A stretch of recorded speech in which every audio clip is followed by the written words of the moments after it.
असं झोपलं का थांबा बघा सून नाही झालं बघा मग असं दाबून ठेवा म्हणत होते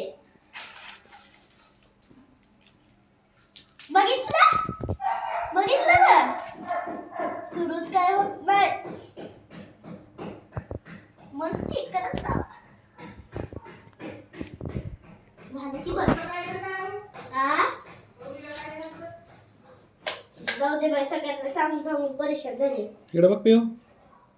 पिऊ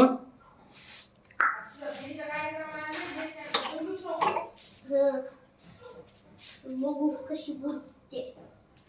मी म्हणणार मी आता तिला अगं मम्मी तिथं ना ती पाठीचं ऑपरेशन झालंय का त्याच्यामुळे होईल ती सगळं तिच्या एक दिवशी मी तिच्या घरी गेलते आणि तिच्या पप्पाला तिनं पप्पा मला बाहेरून ऑर्डर मागवा ना पनीर भाजी पनीरची भाजी तंदुरी तिचे पप्पा कशी म्हणतात बरं बरं मागू दे थांब मी म्हणलं काका तिचं ऐकतात का दुसरं नाही का ऐकत तिनं म्हणलं अगं बाई तर बदलायच अरे अशा टीव्ही खराब होईल रे तुमच्या डोक्याने येईल का पिना हे झाले असन बसली नसन ते ह्याच्यापाशी